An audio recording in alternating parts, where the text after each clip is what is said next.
Palestine, bro. Oh, that's a pretty necklace. It's a very Thank pretty you, bro. necklace. And the Falastini? No. You're not. You just wear the necklace for fashion. Yeah. Well, that's beautiful, bro. It brings out the blue in your eyes. Thank you, bro. So I get a question. Why? Why the necklace? Why not Sudan or any of the other conflicts? Why this one? Because Christians tend to support Israel, and I'm Christian, and I just want to show other Christians that you can support Palestine as a Christian. Yeah, you're a God-fearing Christian?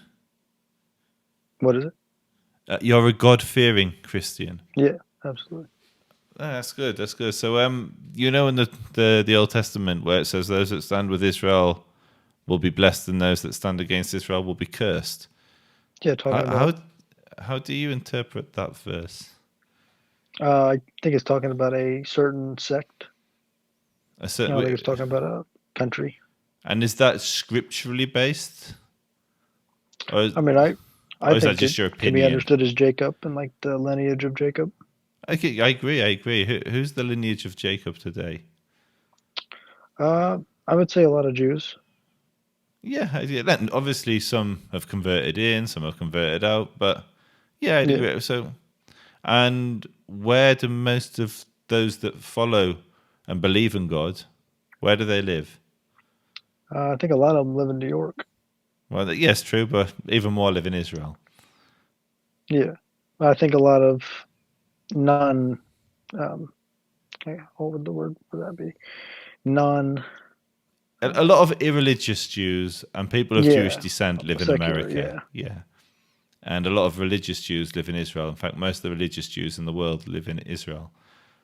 And so it's no, I weird that didn't you know would that. say it's weird that you would separate yourself from us and stand with a community that persecutes Christians. Like Israel's the only place Oh, where Christianity is growing in this region. well, I've understood it like Christians get spit on in Yes, because you Israel. watch TikTok videos. Yeah, yeah. I live here. I bring Christians here all the time. Check out Apostate Prophet. He's Orthodox, Christian Orthodox, I've and watched your YouTube videos before. I like your channel a lot. good, I appreciate that. But my thing is that genuine, I don't understand people like you. But and I'm not saying this to be confrontational.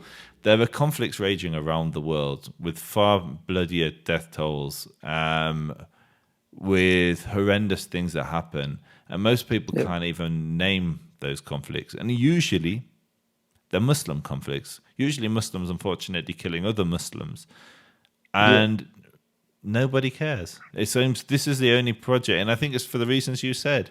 You said yeah, a lot of Christians support Israel, therefore you're going to go against those and support the Israel's enemy. yeah.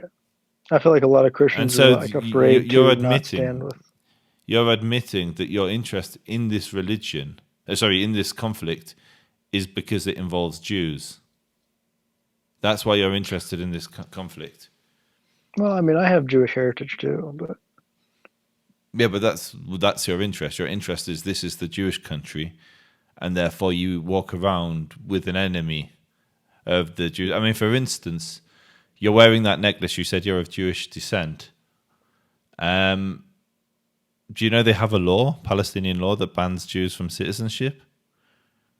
I didn't know that. I didn't even know you could become a citizen of Palestine anymore. They have no. They have the Article 6 of their national charter. So you can't. There's no Jews under the Palestinian Authority. They were ethnically cleansed. They have laws. If a Jew tries to buy a house, if you want to talk about apartheid from a Palestinian, that Palestinian faces death or jail. There's millions of Arabs that live in Israel. They have complete equality with Jews. I can buy and sell property with them, work together. It's and so it's interesting that as someone of Jewish descent, you wear the necklace of one of the most anti-Semitic nations on earth, which is just a fact in every single poll that's been run on a global level, usually commissioned by the ADL. The Palestinians are amongst the most anti-Semitic people in the world, and yet you are wearing their necklace as someone of Jewish descent. It might be because I'm Christianized. I don't know. But Maybe you should return back to your ancestral faith then, and maybe you wouldn't be walking around with suicidal I don't know necklaces if I on. can go with my Jesus like that.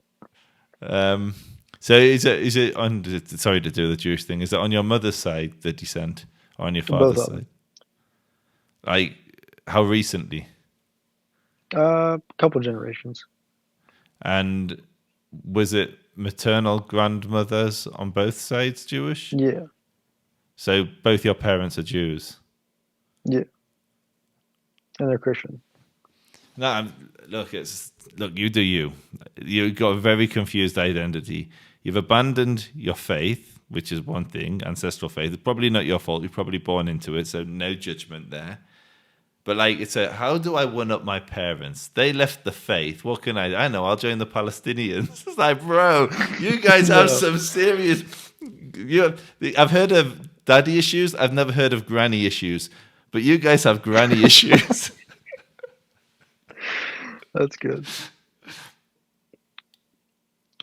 Yeah, man. I really want peace, though. That's Why not? Here's the thing. Like, I've got no issue with people that want peace, but why not put two flags on that necklace? Why not have Israel and Palestine? Because it I would sounds do like that. you're not.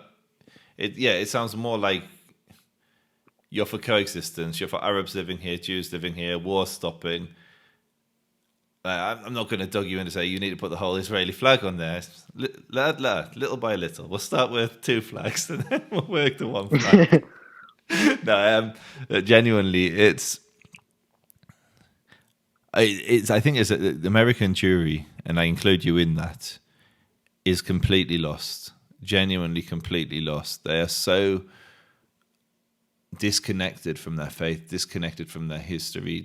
What I would encourage you to do, as someone of Jewish descent, that is still Jewish, I would recommend you if you can, because you're a religious man, you're a religious Christian, save up the flight, get on a flight, come here, walk in the footsteps of the prophets, visit the holiest sites for Jews, Christians, but more importantly, go to both sides of the Green Line.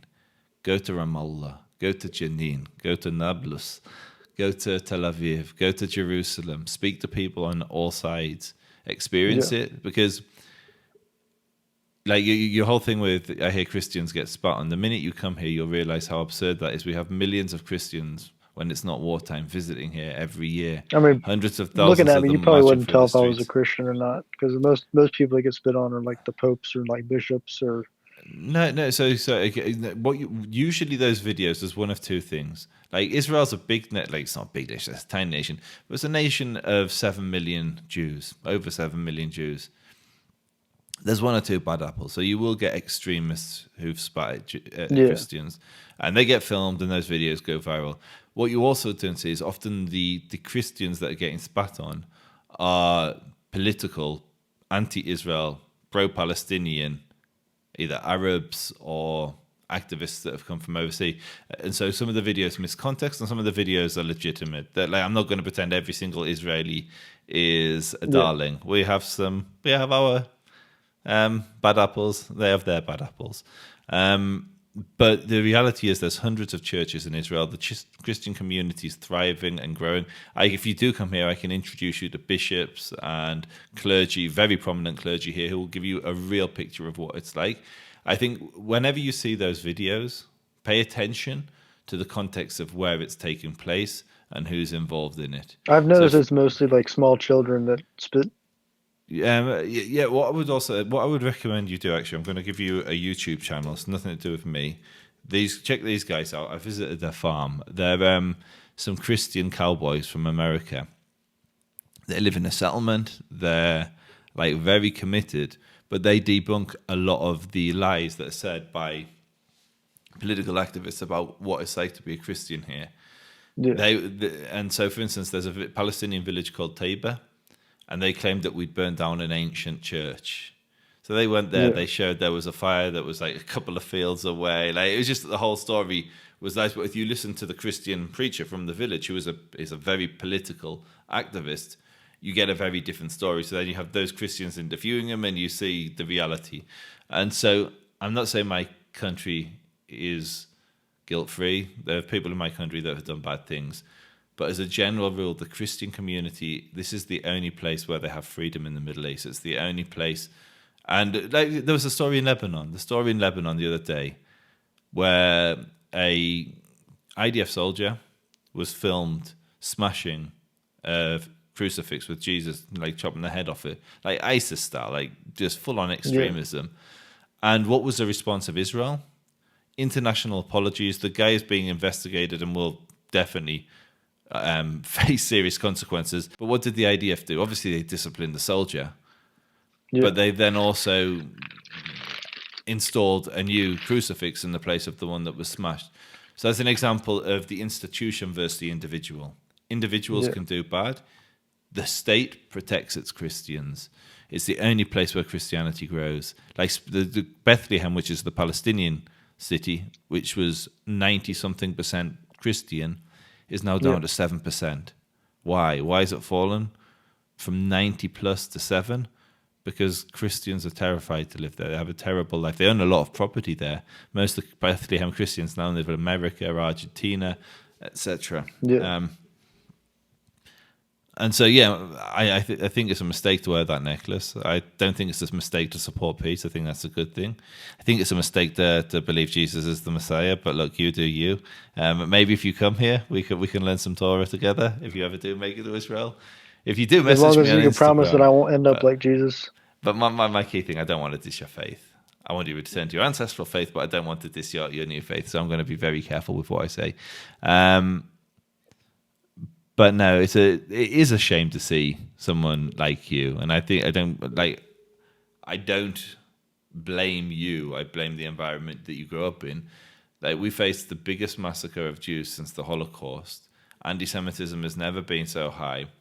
We're surrounded by hundreds of millions of people that want to destroy our nation, and you, someone who's of Jewish, not of Jewish descent, someone who is Jewish, is wearing the colonial flag of what they want to replace us with. That flag means no more Jews living here and pushed out, because you've taken up the whole land with a Palestinian flag, and they literally have a law which is to ban us from citizenship. And so what do you think happens to the 7 million Jews that live here if the Muslims do march screaming when you meet the kuffar in battle, strike their throats? What do you think is going to happen to the Jews of this land? They get beheaded. Yeah, and you're wearing the flag. As I said, if there was two flags, I would be going a little easier on you, because then it's okay, this is a coexistence guy.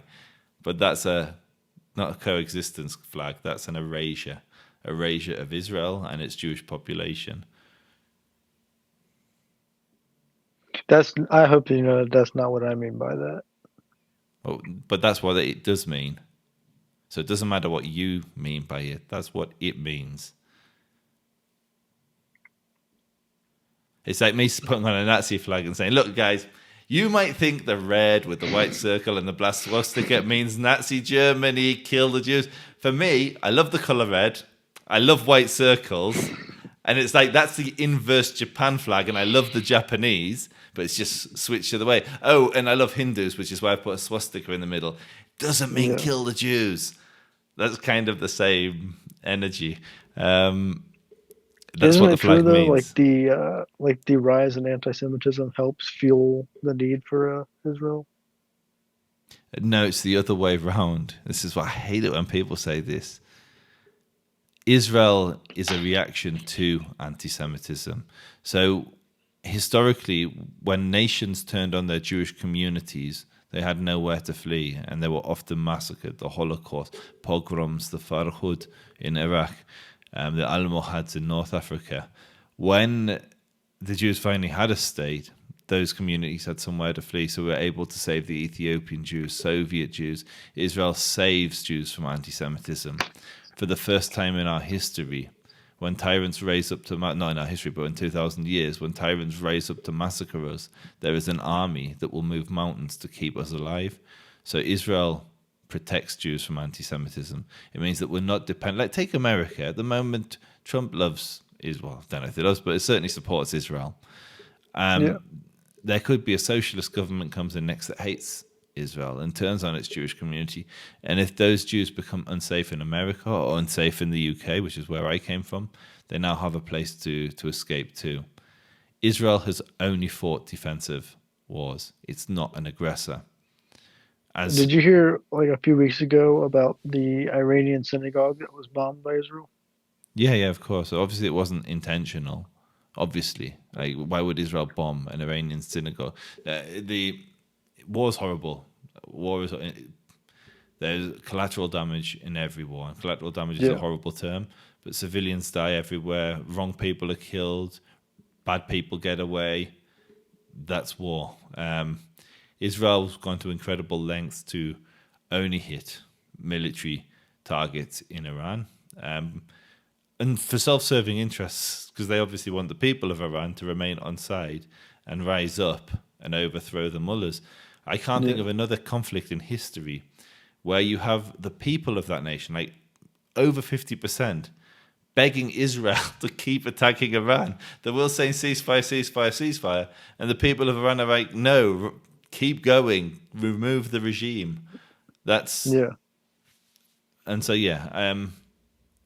I can't think of another war where that's happened. I mean, I'm sure they exist, but yeah, there's huge support for Israel from the Iranian people, and they'd lose that support if they started just blindly bombing civilians. yeah. Anyway, bro, I've got a video here. I'll slightly edit it down. I don't know how, but I won't take you out of context. You have my word. You know my channel. Do you know where I'll be putting this? I'll put this. Absolutely, bro. Yeah, I'll put it on there on YouTube. Is there anything that you'd like to leave as a parting message to my audience? Well, I do want to add that Trump is fulfilling Antichrist prophecies right now Okay. in the Christian faith, Yeah, so and I that can't he argue will with turn you 'cause against Israel one day. I hope he doesn't. I could see a world where Trump is very like Trump is America first, like through and through. And Yeah, it's in America's interest to have a strong ally in the Middle East. We're like a bulletproof, permanent yeah, aircraft carrier there. We're the reason he's able to go into Iran and hit Iran. But he is America first, and if it's in America's interest to turn on Israel, I could see him doing that. But I don't think it will be so, and I also don't believe in the Antichrist or any Antichrist prophecies. So I hope you're wrong, and I hope I'm right.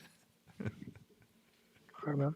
Well, it was a good All right, conversation with you, bro. God bless my Jewish brother. God bless my Jewish brother. God bless you, bro.